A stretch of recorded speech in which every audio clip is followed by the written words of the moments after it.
Gostaria de mostrar para vocês o seguinte: às vezes você pode perguntar por que eu estou com esse tipo de roupa.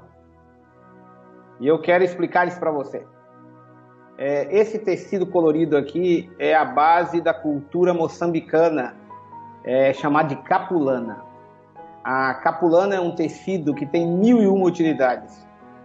Roupa para poder enrolar os bebês que ficam amarrados nas costas da mãe.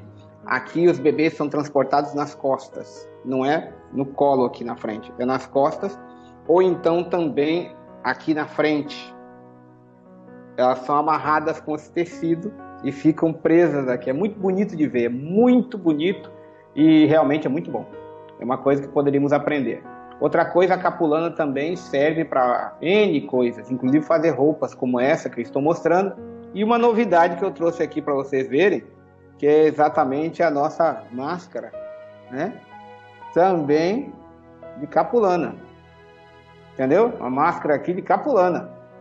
Você vê que até a máscara é de capulana, mais confortável do que algumas importadas de uns países aí que tem até coronavírus, mas aqui, essa máscara aqui tem N cores, fica muito bonita e ainda por cima realmente é dupla proteção e é feita também de capulana. Então é para vocês saberem como é que funciona esse sistema aqui. Só não vou falar assim porque justamente estamos num ambiente aqui agora protegido, mas para vocês saberem como é que funciona algum aspecto aqui da cultura moçambicana. Pois bem, o nosso tema hoje, obrigado pastor Zé Wilson, pastor Josimar, amigos aí da Bahia. Para aqueles que estão me vendo a primeira vez aqui, eu comecei meu ministério em 1990 aí na Bahia. Fui pastor em Capim Grosso, fui pastor em Salvador, fui pastor em Itabuna, fui pastor em Teixeira de Freitas, fui pastor em Eunápolis. E depois foi que eu segui meu ministério para o Espírito Santo, depois Pará e agora aqui em Moçambique, onde pude exercer funções diferentes na igreja. Fui pastor, fui departamental, fui professor de teologia, sou administrador, sou teólogo e estamos juntos aqui, mas eu gostaria que vocês soubessem que o que eu mais prefiro é ser servo de Deus e amigo de todos. E amo essa Bahia. Minha esposa, a professora Malu, também, ela participa conosco e eu quero que você também lembre que aí nessa Bahia nós temos o coração, meus dois filhos, graças a Deus, são baianos. Um nasceu em Salvador, o mais velho, o Iraldo Júnior, e a mais nova, a Priscila, nasceu em Eunápolis. Então, portanto, nós temos um vínculo muito grande com a Bahia, um carinho fantástico. Para vocês terem uma ideia, nós sofremos aqui ano passado a maior tragédia natural de 2019. Nós sofremos aqui um ciclone, que foi o ciclone mais poderoso da Terra do ano passado. Foi aqui o epicentro, sobrevivemos pela misericórdia de Deus. E quando estávamos aqui, a União Leste Brasileira imediatamente se reuniu, mandou uma doação e nós estamos aqui participando da reconstrução e usando ela aqui nos projetos da reitoria. Quero agradecer de coração à Associação Bahia, a todo o estado da Bahia, Sergipe, em especial ao nosso querido pastor presidente, o tesoureiro da União, o nosso querido secretário, pastor André Dantas, para que Deus possa abençoá-los e lembrá-los sempre de que o que eles fizeram por nós nunca vai ser esquecido. A Bahia, por sua vez, aqui tem uma grande contribuição com a Universidade Adventista de Moçambique, que é a menor universidade adventista do mundo, mas graças a Deus estamos bem, sobrevivemos e estamos a reconstruir a universidade. Graças à ajuda também de vocês, que foi fundamental e na hora certa. Pois bem, vamos começar aqui. O nosso tema, o pastor Zé Wilson me convidou para esta semana e semana que vem. O tema é muito grande. Eu vou dividir e semana que vem a gente termina. Então eu quero passar uma parte hoje e uma parte no próximo sábado. Mesmo horário, estaremos juntos, conforme o convite do pastor Zé Wilson. E eu quero passar para vocês aqui os pressupostos do nosso estudo. O nosso estudo, portanto, é baseado em primeiro lugar na Bíblia Sagrada. É fundamental que você entenda isso, que nós não vamos buscar elementos para esse estudo em outros lugares. Em segundo lugar, no livro O Grande Conflito. Eu quero que você entenda bem isso, Porque alguns vão dizer, mas pastor, o senhor seguiu uma linha de interpretação. A linha de interpretação que este estudo vai seguir é baseado no livro Grande Conflito. E vamos ter algumas citações mais de livros do Espírito de Profecia, dos escritos de Ellen White e do livro Eventos Finais. Mas quero que você saiba que a linha mestra vai sair da Bíblia direto para o Grande Conflito. Do Grande Conflito, aí usamos os outros para poder secundar, para poder ajudar, para poder então vir com referências que possam aumentar a nossa percepção sobre o assunto. Outro fundamento que eu preciso que você estabeleça. Esse estudo é baseado no seguinte: vigiai, pois, porque não sabeis o dia nem a hora em que o Filho do Homem há de vir. Notaram? Bíblia, escritos de Ellen White, e tem mais um pressuposto. Esse estudo não admite de que nós possamos ter conhecimento do dia nem da hora da volta de Jesus. Nem direta e nem indiretamente. Por quê? Em Eventos Finais, página 34, Ellen White diz o seguinte: não pertencemos à classe de pessoas que definem o exato período de tempo que decorrerá antes da segunda vinda de Jesus com poder e grande glória. Não pertencemos. Alguns marcaram certo tempo, e quando esse tempo passou, seu espírito presunçoso não aceitou a repreensão. E eles têm marcado diversas outras datas. Numerosos malogros sucessivos caracterizam-nos, porém, como falsos profetas. Começou a marcar data após 1844, é falso profeta. Por quê? Deus não dá a nenhum homem uma mensagem de que decorrerão 5, 10 ou 20 anos antes que termine a história deste mundo. Ficou bem claro? Por quê? Eventos Finais 35 diz: sempre haverá movimentos falsos e fanáticos, feitos na igreja por pessoas que pretendem ser dirigidas por Deus. Pessoas que correrão antes de serem enviadas e darão dia e data para o cumprimento da profecia não cumprida. O inimigo se agrada de que assim procedam, pois seus sucessivos fracassos e direção em sentido falso causam confusão e incredulidade. Esse estudo, por sua vez, não vai dar dia nem data. Então, se você veio para cá já pensa, nossa, pastor Heraldo vai marcar um dia, vai marcar aí, vai mostrar as datas, os tempos. Aqui não, esse estudo não marca, porque nós estamos seguindo exatamente esse pressuposto. Nossa posição tem sido a de esperar e vigiar, sem proclamações de algum tempo, para interpor-se entre o fim dos períodos proféticos em 1844 e o tempo da vinda de Nosso Senhor. Sem proclamação de tempo. E o povo não terá outra mensagem sobre um tempo definido. Depois desse período de tempo, de Apocalipse 10, que nós vamos ver, inclusive, nesses dois estudos, e desse sábado que vem, estendendo-se de 1842 a 1844, não pode haver um traçado definido do tempo profético. A contagem mais longa vai até o outono de 1844. Guarda bem isso, principalmente quando nós formos estabelecer os 1290, 1335 e os 1260 dias, porque a contagem mais longa de tempo vai até o outono de 1844. Como? Nós temos que abranger em nosso estudo aqui, presta bem atenção, as 7 igrejas, os 7 selos. Para aí nós podemos entrar nas 7 trombetas e entrarmos nos 1260, 1290 e 1335 dias, conforme nós temos aqui. Nós vamos dividir então. Hoje vamos tentar chegar até o final dos 7 selos. E na sequência, semana que vem, entramos então nas trombetas e nos 1290, 1335 e os 1260 dias. Caso contrário, porque é muita coisa para pouco tempo. Eu quero agradecer, pastor Zé Wilson, mas acontece que na hora que formos organizar os estudos, é muita coisa. Então nós precisamos detalhar bem para que as pessoas não sejam enganadas e a gente também coloque uma mensagem de tempo que seja fundamentada na palavra. Então presta bem atenção. A contagem mais longa vai até o outono de 1844.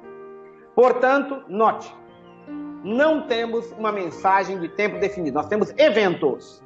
Eventos nós temos, está claro. Os sinais nós temos, estão claros. Mas estamos lembrando que não vamos marcar nenhuma data direta nem indireta, porque esta é a orientação bíblica e dos escritos do Espírito de Profecia, que o mais longo período, de novo, a contagem mais longa, vai até o outono de 1844. Guarda esses pressupostos. Bíblia, grande conflito, nenhuma marcação de data e a contagem mais longa vai até o outono de 1844, conforme nós temos aqui o que ela menciona, inclusive em Eventos Finais, página 36. Ou seja, Deus está a atuar na história. Quando nós formos ver as 7 igrejas, os 7 selos, as 7 trombetas, os 1260 dias, os 1290 dias e os 1335 dias, o que você tem que lembrar é que Deus atua na história, na igreja e nas nações. Deus é um Deus atuante. Ele não está lá e nós aqui. Ele é um Deus que está cuidando do desenvolvimento histórico, do desenvolvimento da igreja e do desenvolvimento da atuação das nações, trazendo por sua vez exatamente a revelação apocalíptica do que vai acontecer com a igreja e ao mesmo tempo com as nações. Por quê? Porque a igreja está inserida no meio das nações. Portanto, meu querido amigo, quando você olhar para essa questão apocalíptica, lembre-se disso. O Apocalipse foi escrito numa época em que a situação estava numa terrível perseguição. Terrível, irmãos. Era muito violenta, era muito bruta a perseguição.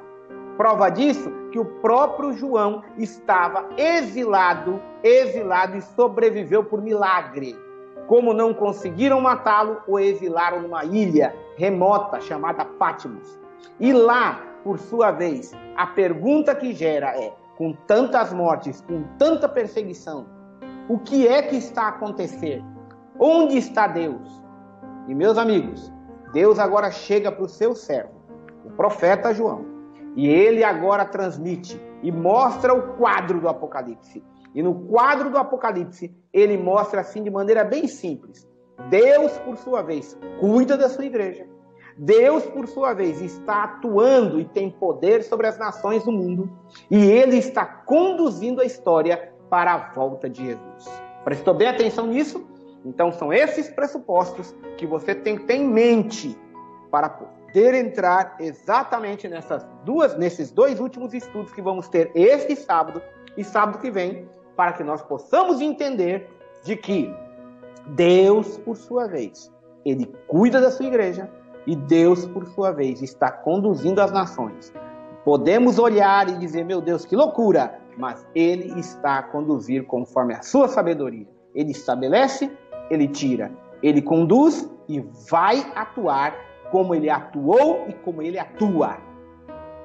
Lembre-se disso. Deus atuou, atua e continua a atuar e vai atuar na história para conduzir os acontecimentos até a consumação dos séculos, o estabelecimento do seu reino e o seu definitivo reino no qual ele estabelece, e com seu poder, com a sua glória, com sua majestade e seu amor. Ele é justo e ele é amor. E é por isso que, quando nós olhamos para a questão das 7 igrejas do Apocalipse, que se localizavam na Ásia Menor e na atual Turquia, as apresentações que vocês vão ver aqui são um mix. Eu peguei de vários materiais, juntei aqui para podermos atender, então, exatamente os temas que foram solicitados para nós.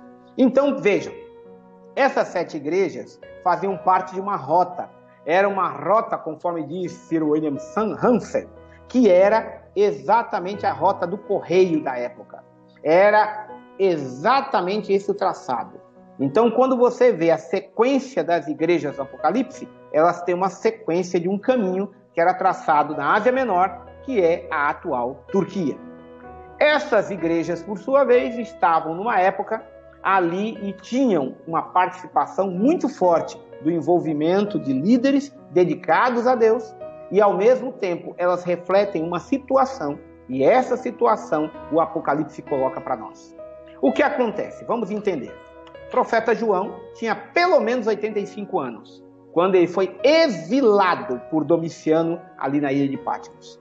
E ele agora ali, ele em espírito, ele tem uma visão no dia do Senhor.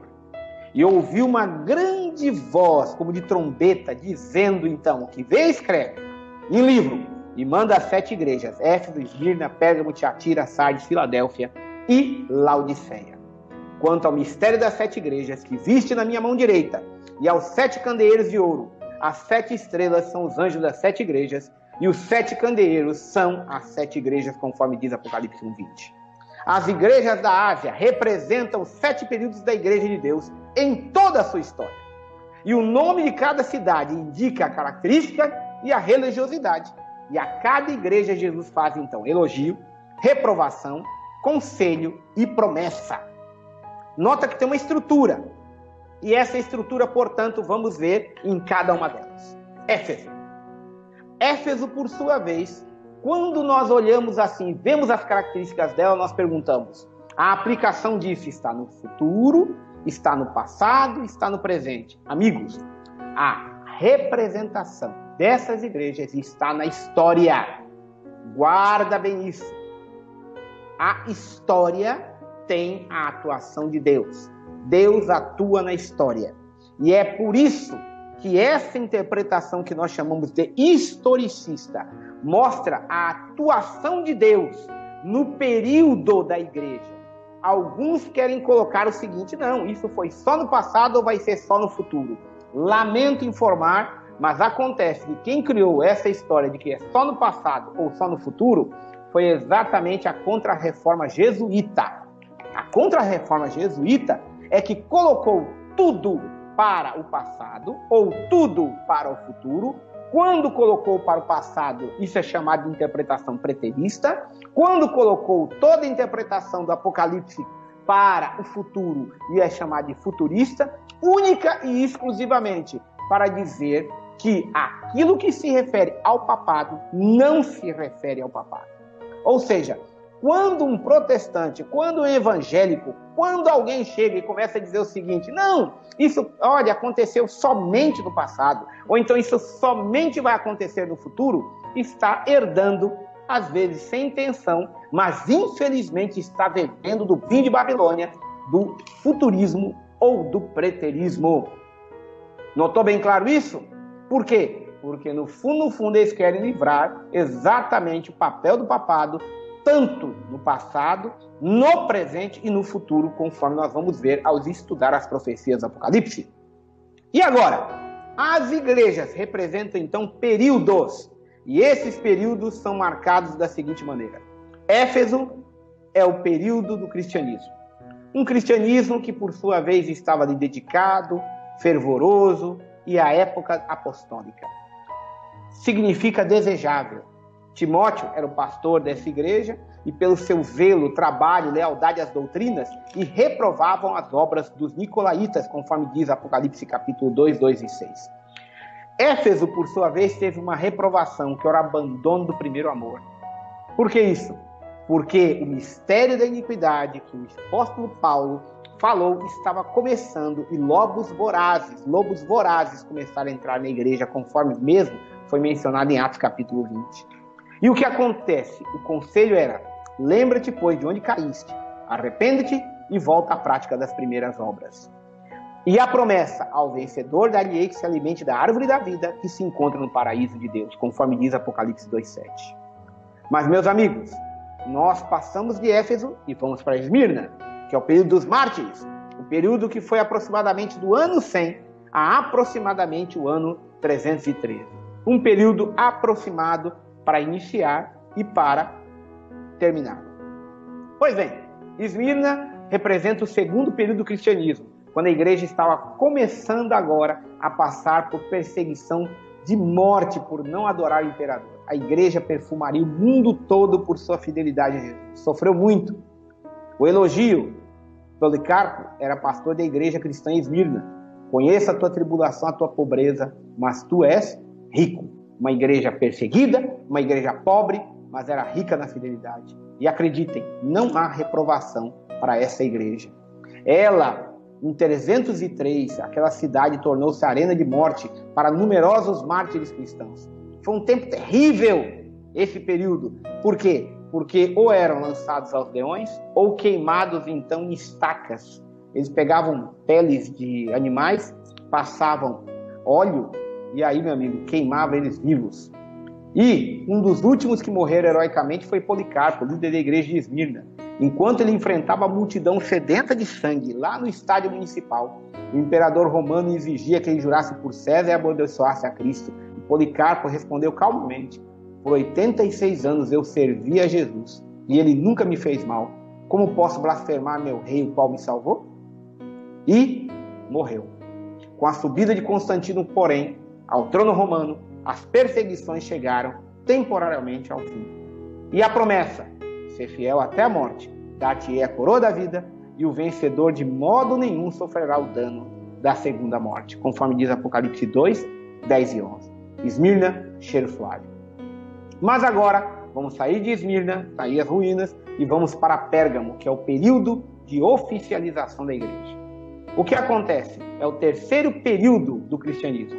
Vai aproximadamente de 313 até 538, com a supremacia papal. Pérgamo representa o terceiro período, quando o Império Romano estabelece agora um papa para liderar todas as igrejas cristãs. Nesse período, muitas falsas doutrinas invadiram o cristianismo, e entre elas, infelizmente, a guarda do domingo. Pérgamo significa exaltação, altura, porque o elogio. Antipas era um provável pastor da igreja. Diz a tradição que ele foi queimado dentro do ventre de um bezerro de latão aquecido até ficar incandescente. Virou cinza lá dentro. Conserva o meu nome e não negaste a minha fé, conforme diz Apocalipse 2,13. Reprovação. Tenho contra ti algumas coisas, conforme diz a Bíblia. Tens aí os que sustentam a doutrina de Balaão, e tu também tens da mesma forma sustenta a doutrina dos nicolaítas. Eles não acreditavam na divindade de Cristo e praticavam as obras da carne. E enquanto a igreja de Éfeso odiava as obras dos nicolaítas, 2,6, a igreja de Pérgamo sustentava a doutrina deles. E é por isso que agora em Pérgamo nós temos aí bem claro a sustentação disso. E o conselho é: arrependa-te. Arrependa-te. Promessa: ao vencedor de alheio do maná escondido, vem com uma pedrinha branca e sobre essa pedrinha escrito um novo nome, o qual ninguém conhece, exceto aquele que recebe. E a promessa do Espírito Santo de Deus, que vai entregar um novo nome àquele que, por sua vez, for vencedor. Pois bem, saindo agora de Pérgamo, vamos para Tiatira. Tiatira é o período da Idade Média, de 538 a 1517. Tiatira representa o quarto período do cristianismo na Terra, quando a Igreja Católica, sob a liderança papal, passou a perseguir e condenar à morte o verdadeiro povo de Deus. E foi terrível. O elogio: conheço as tuas obras, o teu amor, a tua fé, o teu serviço, a tua perseverança e as tuas últimas obras mais numerosas do que as primeiras. Ou seja, havia uma coisa boa que era exatamente as obras. E a igreja organizou orfanatos, hospitais e missões. Era uma congregação realmente preocupada e dedicada a atender as necessidades das pessoas. Mas acontece que sabemos também, e infelizmente, toda a situação. E qual é a reprovação? Tenho contra ti o tolerares que essa mulher Jezabel, que a si mesma se declara profetiza, não somente ensine, mas ainda seduz os meus servos a praticar a prostituição e comerem coisas sacrificadas aos ídolos. Se foi o período da imoralidade e da idolatria. Jezabel foi uma princesa fenícia sacerdotisa de Baal, um deus pagão de natureza. Ela promoveu a adoração do sol e contribuiu para desviar Israel do seu relacionamento especial com Deus. E o que acontece? A mesma coisa nós vimos. Conselho: conserva o que tem, porque eles faziam caridade, faziam sim, mas infelizmente eles caíram na idolatria e na iniquidade. E a promessa: ao vencedor que guardar até o fim as minhas obras, eu darei autoridade sobre as nações, e com cetro de ferro as regerá, e darei ainda a estrela da manhã. Apocalipse 2, 26 e 27. Pois bem, temos aí então Tiatira. Agora, Sardes já é o período da Reforma Protestante, ali que vai de 1517 até a época de 1755, nós vamos ver por quê. Sardes representa o quinto período do cristianismo, quando ocorreu a Reforma Protestante com Martinho Lutero e outros. Mas, passando o fervor da Reforma, os cristãos se esfriaram e se fixaram nas vitórias espirituais do passado. Infelizmente, pararam. E sardes significa cântico de alegria. O elogio, muito pouco havia para ser elogiado. Tens em sardes umas poucas pessoas que não contaminaram as suas vestiduras. Poucas. O restante vivia de experiência do passado, era um vivo morto. E o conselho, sê vigilante, conselheiro lesto que estava para morrer. Lembra-te do que tens recebido e ouvido. Guarda e arrepende-te. Receberam muita coisa da palavra de Deus, sola escritura, sola fide, sola gratia, solo Cristo. Mas, infelizmente, deixaram para lá. A promessa, o vencedor será vestido de vestiduras brancas, e de modo nenhum apagarei o seu nome do livro da vida. Pelo contrário, confessarei o seu nome diante do meu Pai e diante dos anjos. Então, portanto, nós temos aqui, mas agora entramos no período de Filadélfia. Filadélfia, o período da expansão missionária que vai de 1755 a 1844. O período é curto, mas muita coisa aconteceu. O sexto período do cristianismo, quando a obra missionária começou a se expandir pelo mundo. E nesse período surge um movimento que depois disso gerou a Igreja Adventista do Sétimo Dia, o movimento do Advento. Filadélfia significa amor fraternal. Um período do tempo do século XIX, quando grandes movimentos evangelísticos e o movimento, inclusive, pré-advento, revitalizaram a igreja. O reavivamento impeliu a igreja como nunca. Apresentou a Jesus a milhões de pessoas. Alguns calculam que só nos Estados Unidos foram 10 milhões de pessoas, só nos Estados Unidos. A oportunidade era uma porta aberta que ninguém podia fechar, sem contar a expansão protestante ao redor do mundo. Promessa ao vencedor, falei, coluna no santuário do meu Deus, e dali jamais sairá. Ou seja, garantida a salvação para todo sempre. Filadélfia, o amor fraternal. Mas agora temos o período da Laodiceia, que vai de 1844 até a volta de Jesus, significa julgamento, o julgamento do povo justo, em Apocalipse capítulo 3. E meus amigos, é o período que vem de 1844 até a volta de Jesus. Uma igreja que, por sua vez, precisa se lembrar que rica é, mas acontece que é miserável, pobre, cega e nua. E que, por sua vez, ela precisa exatamente de fé, viver uma vida consagrada, porque infelizmente é morna. Não é nem fria e nem quente. E é essa a realidade atual. Quando nós olhamos para isso, o que nós temos então em resumo? 7 igrejas da Ásia, 7 períodos da Igreja de Deus, em toda a sua história. Éfeso é o período apostólico, que vai de 31 anos 100. Esmirna, o período dos mártires, que vai de 100 a 313. Pérgamo, o período de oficialização da igreja, que vai de 313 a 538. Tiatira, o período de domínio clerical, que vai de 538 a 1517. Sardes, o período da reforma, de 1517 a 1755. Filadélfia, o período da expansão missionária, que vai de 1755 a 1844. E Laodiceia, o período final da igreja, de 1844 até o fim. Acontece que quando nós olhamos para esse gráfico, nós podemos ver aqui então, olha só, essas 7 igrejas do Apocalipse vão estar em consonância exatamente com o próximo grupo de 7 que nós vamos ver.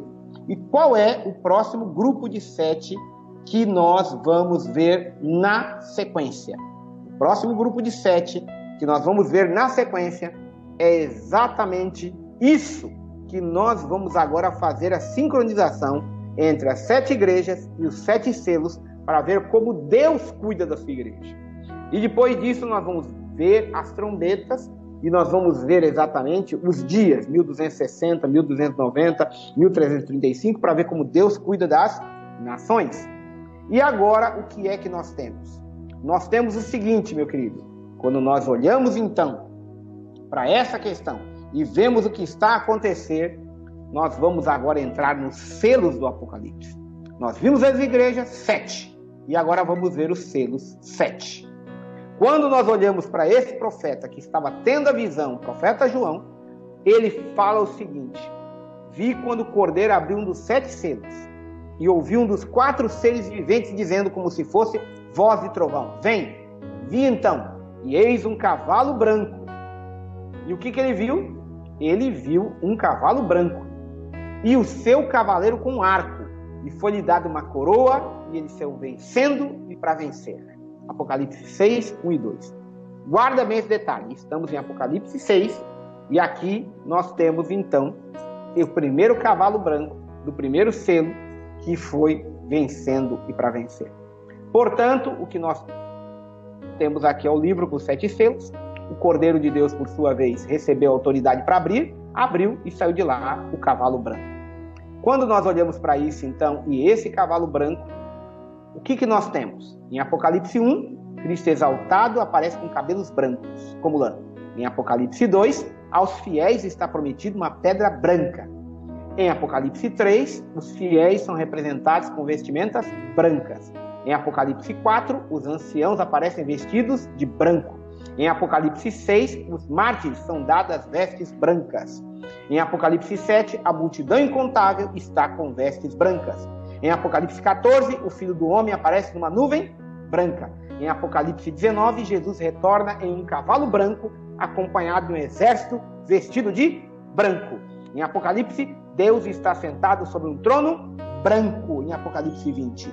Portanto, meus amigos, notem, o profeta agora chega e diz bem claro, passou o primeiro cavalo branco, quando abriu o segundo selo, ouviu o segundo ser vivente dizendo, vem, e saiu outro cavalo vermelho.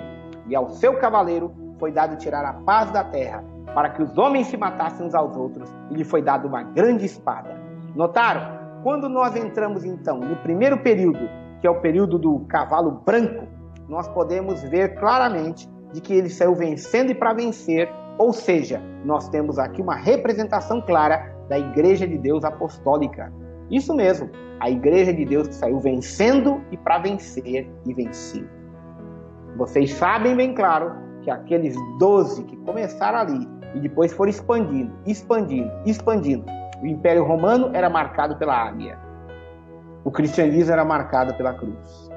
A cruz foi fincada na cabeça da águia. A águia desapareceu. E o que acontece? O cristianismo venceu. Apesar de todo o sofrimento, apesar de toda a luta, aquele cavalo branco, aquela igreja, por sua vez, foi vitoriosa. Chegamos então agora no segundo selo. O segundo selo é de um cavalo vermelho. Note, para que matassem uns aos outros e foi dando uma grande espada a esse cavaleiro. Quando nós olhamos para isso, nós podemos ver que é um período marcado pelo sangue. E meus amigos, Tertuliano disse que o sangue dos mártires é semente. São como um campo de relva parada, quanto mais frequentemente cortada, mais cresce. Ser cristão era crime punível com a morte. E meus amigos, esse Coliseu, que era a arena da morte, ali se matavam animais com animais, seres humanos com seres humanos, cristãos eram sacrificados. Isso aqui foi construído por dinheiro lá do Templo de Jerusalém, que eles destruíram e saquearam e construíram o Coliseu Romano. Ali era o templo da vida, que era o templo da morte. E aqui as pessoas, vocês devem ver a quantidade de morte que acontecia exatamente nesse Coliseu. Meus amigos, a situação ali era muito triste, muito terrível. Foi um período, por exemplo, como nós marcamos ali, falamos de Policarpo, que foi admoestado com 86 anos de idade. Eles levaram ele para ser sacrificado e mataram ele e violentamente. Para vocês terem uma ideia, quando terminou o período da perseguição no Concílio de Nicéia, quase todos os participantes tinham uma mutilação no corpo, que sobreviveram. Meus amigos, mas acontece que esse período, que foi o período exatamente em que a igreja cristã foi perseguida.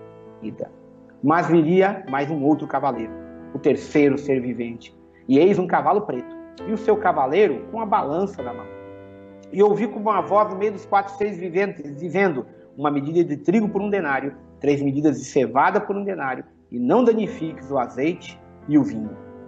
Vocês saibam que cevada parece, mas não é trigo. Acontece que o azeite é símbolo do Espírito Santo, e o vinho é o símbolo da graça da salvação, oferecida por através do sangue de Cristo. Quando nós olhamos para isso, e nós vamos ver esse período agora é marcado exatamente por trevas. Cavalo preto, paganismo, agora começa a entrar no meio da igreja com todas as suas práticas e ritos. E foi um período muito triste. Constantino dizia ter visto uma cruz no céu e ouvido uma voz dizendo: sobre esse signo vencerás. Ele, por sua vez, para converter os pagãos, fazia o seguinte: oferecia aproximadamente $20 em dinheiro e uma muda de roupa aos que se tornassem cristãos. Tornou cristão, tem dinheiro e tem roupa para converter. E agora, acreditem, os cristãos começaram a perseguir os pagãos. Em pouco tempo, morte espiritual. Foi esse período. Agora, o cordeiro abriu o quarto selo e ouviu a voz do quarto ser vivente dizendo: vem. Olhei, e eis um cavalo amarelo, e o seu cavaleiro sendo chamado Morte, e o inferno estava seguindo. E foi-lhe dada autoridade sobre a quarta parte da terra, para matar a espada pela fome, com a mortandade por meio das feras da terra, como diz Apocalipse 6, 7 e 8. Pois bem, meus amigos, olha só, a cor ali foi traduzida como amarela, mas é a cor da morte. É aquela cor da morte, aquela cor esmaecida. É o período, meu querido amigo, em que a igreja, por sua vez, estava sem Bíblia, estava sem mensagem. E o que acontece agora? Começou uma terrível perseguição agora de cristão contra cristão. Que período terrível, meu querido amigo. Nossa, eles tinham que ficar isolados. Não eram mais os pagãos que perseguiam os cristãos. Não era mais. Não eram mais os cristãos que perseguiam os pagãos. Não era mais. Nesse período agora, os cristãos perseguiam outros cristãos e mandavam para fogueira. Por quê? Porque Roma pagã torturava criminosos por roubo. Roma cristã torturava os cristãos por lerem a Bíblia. A Bíblia. Roma cristã não crucificava as pessoas como Roma pagã fazia. Roma cristã queimava as pessoas na fogueira. E o que acontece então? Agora, vamos para outro período. Terminamos aquele período da igreja, da perseguição da igreja contra os cristãos que abriam a Bíblia, que estudavam a Bíblia. E quando ele abriu o quinto selo, vi debaixo do altar as almas daqueles que tinham sido mortos por causa da palavra de Deus e por causa do testemunho que os sustentava. E clamaram em grande voz, dizendo: até quando, soberano Senhor, santo e verdadeiro, não julgas nem vinga o nosso sangue dos que habitam sobre a terra? Então a cada um deles foi dada uma vestidura branca, e disseram que repousasse ainda por pouco tempo, até que também se completassem os conservos de seus irmãos que iam ser mortos, como igualmente eles foram, como mostra Apocalipse 6, de 9 a 11. Meus amigos, esse período, por sua vez, mostra aí exatamente o clamor daqueles que no período anterior eram classificados como hereges. Lembra? No período anterior, a igreja perseguia e queimava aqueles que discordavam através da Santa Inquisição. Mas acontece que aqueles que eram repudiados, que tinham que ser as cinzas jogadas e espalhadas para não ter, segundo a igreja, direito à ressurreição, não. Agora é bem claro dizendo: calma, calma, vai chegar o tempo, vocês são justos. Porque em um cemitério da Escócia, onde os corpos de 1.800 mártires foram enterrados, há uma pedra com as palavras de Apocalipse 6:10 gravadas sobre ela. E agora, sexto selo. Vi quando o cordeiro abriu o sexto selo e sobreveio o grande terremoto. O sol se tornou negro como saco de crina e a lua toda como sangue. As estrelas do céu caíram como terra, pela terra como figueira, quando abalada por vento forte, deixa cair os seus figos verdes, como diz Apocalipse 6, 12 e 13. Esse período, por sua vez, vocês vão ver de coisas sobrenaturais, de sinais dos tempos, como diz aí no sexto selo. Pois bem, em Lisboa, capital de Portugal, bem ali na Europa, aconteceu um fenômeno terrível, terrível. Estamos falando de 1º de novembro de 1755. E o que aconteceu? As cidades norte-africanas de Fez e Meknes, 600 quilômetros de distância, foram soterradas. E Estrasburgo, que ficava ali na França e Alemanha, entre a França e a Alemanha, 1.600 quilômetros, foi gravemente abalada.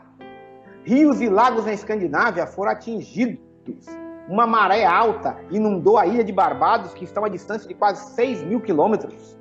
E note, em Bonavista, foi declarado que chegou ali porque o mar retirou-se, deixando a orla um porto seco por um lapso de 10 minutos e novamente voltou ao fluxo normal, inundando vários campos durante mais ou menos o mesmo tempo que se havia retirado. e as águas do lado do cabo foram grandemente agitadas. São relatos da época. E agora, notem o que diz o livro Grande Conflito, página 304. É isso conforme eu estava mostrando. Tá? Lembra do sexto selo? Semana passada o pastor me fez uma pergunta. Pastor, o sexto selo foi aberto? Eu disse assim, na história foi aberto. Ah, é? Olha por que eu disse isso.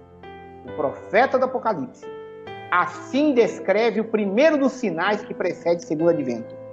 Houve um grande tremor de terra, e o sol tornou-se negro como saco de silício, e a lua tornou-se em sangue, conforme diz Apocalipse 6:12. Eu estou lendo a Bíblia, mas eu estou lendo o Grande Conflito, página 304. Anota aí e leia quantas vezes você quiser. Esses sinais foram testemunhados antes do início do século XIX. Ellen White está falando que os sinais de Apocalipse capítulo 6, verso 12, do sexto selo, foram testemunhados antes do início do século XIX. Em cumprimento desta profecia, ocorreu no ano de 1755 o mais terrível terremoto que já se registrou. Vocês ouviram bem? Vou ler de novo. Estes sinais, que sinais? Os sinais de Apocalipse, capítulo 6, verso 12, foram testemunhados antes do início do século XIX. Em cumprimento desta profecia, ocorreu no ano de 1755 o mais terrível terremoto que já se registrou, posto que geralmente conhecido por terremoto de Lisboa, estendeu-se pela maior parte da Europa, África e América do Norte. Por que é que nós seguimos aqui nesse estudo colocando que os selos se cumpriram exatamente na história? Porque quando você vai no livro Grande Conflito, lá na página 304, lá Ellen White confirma que exatamente o sexto selo já foi aberto. E quando foi? Ela diz 1755, em cumprimento desta profecia. Ou seja, a profecia foi cumprida, a abertura do sexto selo aconteceu e já se cumpriu. Presta bem atenção nisso. Então, portanto, aqueles que seguem essa linha que nós seguimos, Deus atuando na história, conforme está na Bíblia, e conforme nós podemos ler ali no livro Grande Conflito, sabem muito bem que o sexto selo já foi aberto e, bem claro, o cumprimento dessa profecia ocorreu no ano de 1755. Então, portanto, a abertura do sexto selo aconteceu já e essa profecia foi cumprida, conforme diz o livro Grande Conflito 304. E nós podemos ver aqui, olha, na enciclopédia, no dicionário de História Americana, o dia escuro, agora vamos conversar. Porque ali, ó, você vai ver que está escrito bem claro de que, primeiro, houve grande tremor de terra. Segundo, o sol tornou-se negro como saco de silício e a lua tornou-se como sangue. Você está vendo o que está escrito no sexto selo? Grande tremor de terra, ocorreu em 1755. Tinha que vir na sequência. O sol tornou-se negro como saco de silício e a lua tornou-se como sangue. Tivemos isso na história? Tivemos. No dia 19 de maio de 1780, o relato diz que o sol surgiu claro e brilhante. Perto das 9 horas da manhã, as trevas gradualmente cobriram a face da terra, principalmente ali na região norte do mundo. Pessoas religiosas pensavam que era o fim do mundo. E, meus amigos, essas trevas, por sua vez, foram extremamente fortes, extremamente assustadoras. Sabe por quê? Porque não era eclipse. Alguns começaram até a pensar que era justamente nuvens que estavam cobrindo o sol. Não tinha nuvem nenhuma cobrindo o sol. Não tinha fumaça nenhuma cobrindo o sol exatamente ali. O dia escuro na América do Norte é um daqueles fenômenos que sempre será estudado com interesse, mas a astrologia não consegue explicar, conforme diz Sir William Herschel. E o que acontece? Na sequência, a chuva de estrelas. O senhor Peter Macmillan, na revista O Telescópio, calculou que entre 100 mil e 200 mil estrelas caíram por hora. Na América do Norte, os índios registraram no calendário como inverno de muitas estrelas. Por quê? Por causa da magnitude, por causa da localidade e por causa do tempo. Ali onde as profecias estavam sendo estudadas, ali onde as profecias estavam sendo pregadas, exatamente o sinal veio com sua amplitude. E você quer ver o que diz no Grande Conflito 306? Leia comigo aí, você vai ver. Ellen White continua falando sobre o sexto selo. Ela está falando sobre o sexto selo. Pode ler o Grande Conflito 304 a 306. Você vai ver que Ellen White está falando do sexto selo. 25 anos mais tarde, apareceu o sinal seguinte mencionado na profecia. Que profecia ela está falando? Do sexto selo, o escurecimento do sol e da lua. O que tornou isso mais surpreendente foi o fato de que o tempo do seu cumprimento fora definidamente indicado na palestra do Salvador com seus discípulos, no Monte das Oliveiras. Depois de descrever o longo período de provação da igreja, os 1.260 anos de perseguição papal, relativamente aos quais ele prometera ser aliviado a tribulação, mencionou Jesus certos acontecimentos que precederiam sua vinda e fixou o tempo em que o primeiro desses deveria ser testemunhado. Naqueles dias, depois daquela aflição, o sol escurecerá e a lua não dará a sua luz. Marcos 13, 24. Presta atenção nisso daqui, que já é uma preparação para a semana que vem.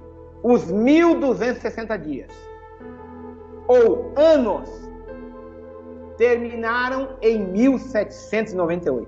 Guarda essa daqui para você já ficar preparado para a semana que vem. Porque na hora que for falar sobre os 1.260 dias na profecia, você vai lembrar que Ellen White já falou que terminam em 1798. Acabou, foi cumprido. Mas não é a aula de hoje, não é a palestra de hoje. Eu vou deixar para a semana que vem. Mas já guarda aí que ela falou que os 1.260 dias, ou 1.260 anos, terminaram em 1798. Está escrito, leia quantas vezes você quiser. Um quarto de século antes, a perseguição tinha cessado quase inteiramente.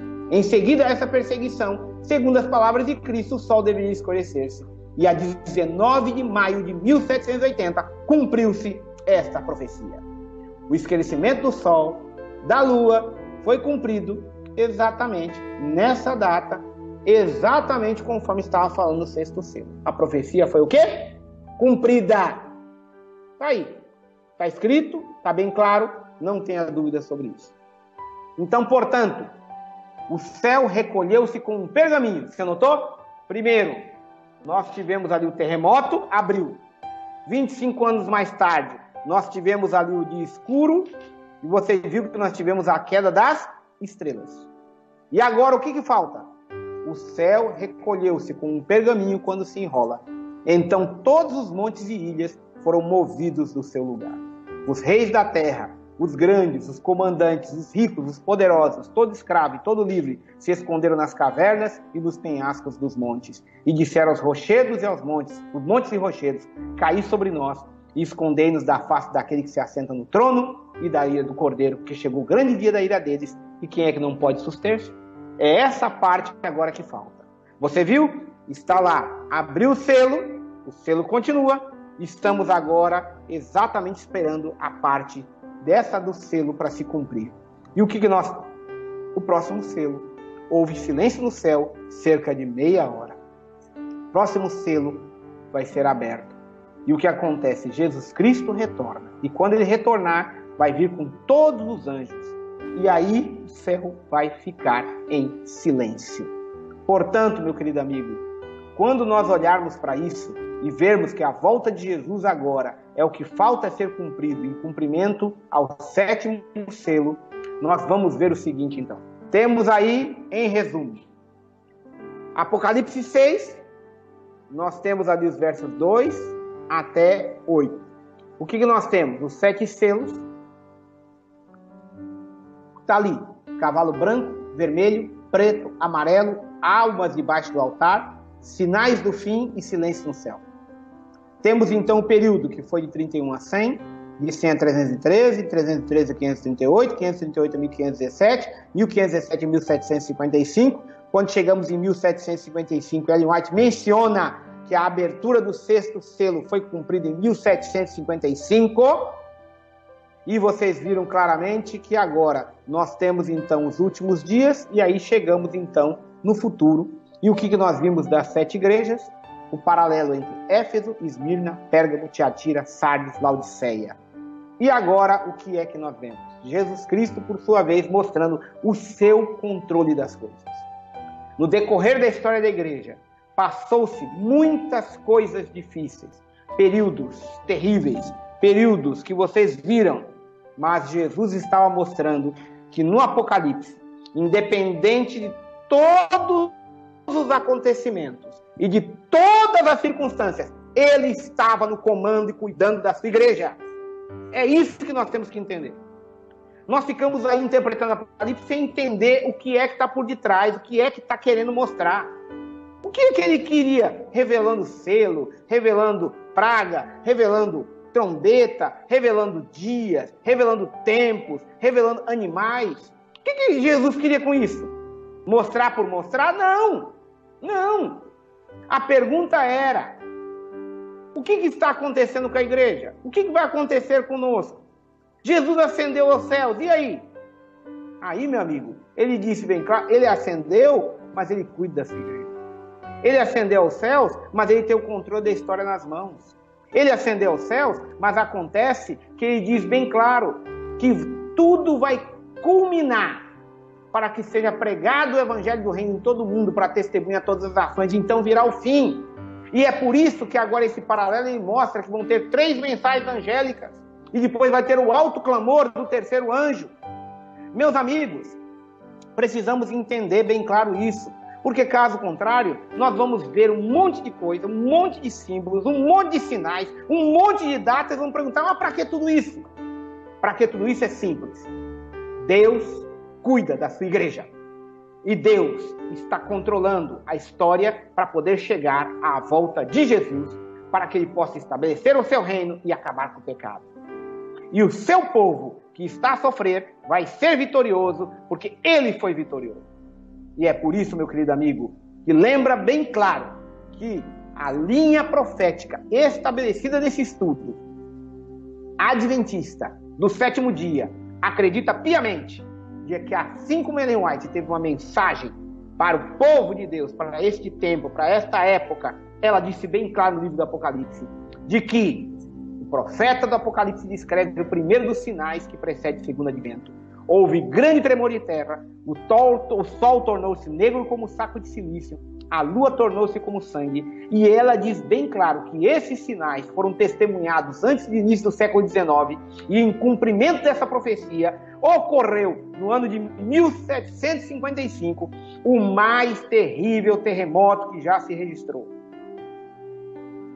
Em cumprimento dessa profecia, ocorreu 1755. Depois disso, veio o dia escuro e também cumpriu antes do início do século XIX. Posto que, geralmente conhecido por terremoto de Lisboa, estendeu-se pela maior parte da Europa, África e América do Norte. Profecia cumprida. E o que acontece? Ela salienta que os 1260 dias ou anos terminaram em 1798 e a 19 de maio de 1780 cumpriu a profecia exatamente o escurecimento do sol e da lua. Cumpriu-se. Portanto, meu querido amigo, é essa linha que nós seguimos aqui. Deus está a atuar na história. Deus está cuidando da sua igreja e Deus, por sua vez, ele controla as nações a fim de que possa caminhar para o estabelecimento do seu reino. Semana que vem, ao nós estudarmos agora sobre as 7 trombetas e ao nós estudarmos também sobre os períodos proféticos de 1260, 1290, 1335 e mostrando a conexão com os 2300 anos, nós vamos aqui, meu querido amigo, mostrar como é que o reino de Deus vai ser estabelecido com glória e majestade. Meu querido, você que está aí, você que por sua vez nos acompanha, eu quero lembrar uma coisa bem clara. E você precisa entender isso. Jesus Cristo, quando nós olhamos para a pandemia, quando nós olhamos para a loucura que o mundo está, quando nós olhamos para tudo que está acontecendo, você pergunta, como é que pode? Veja bem, aqui na África, a epidemia da AIDS ataca 1 em cada 5 pessoas. Prestou bem atenção? 1 em cada 5. E não se parou o mundo por causa disso. O ebola, por sua vez, matou milhares de pessoas. Milhares. E não se parou o mundo por causa disso. Outras pandemias aconteceram. E nós não tivemos da maneira como está o mundo hoje. Nós só entendemos isso por causa da profecia. Nós vemos as coisas acontecendo.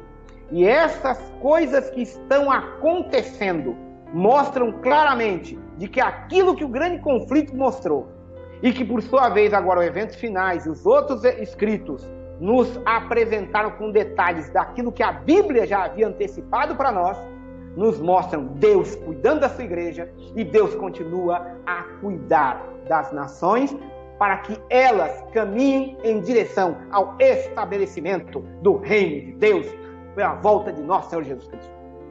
Meu querido amigo, meu querido irmão, aí você entende as coisas. Somente pela profecia nós podemos entender a loucura que o mundo está passando. Deus foi vitorioso, Deus é vitorioso e Deus será vitorioso. Ele saiu vencendo e para vencer, e vai vencer. Portanto, ao vencedor, não se esqueça, esse sim vai poder estar com ele para sempre e por toda a eternidade, em nome de Jesus. Amém?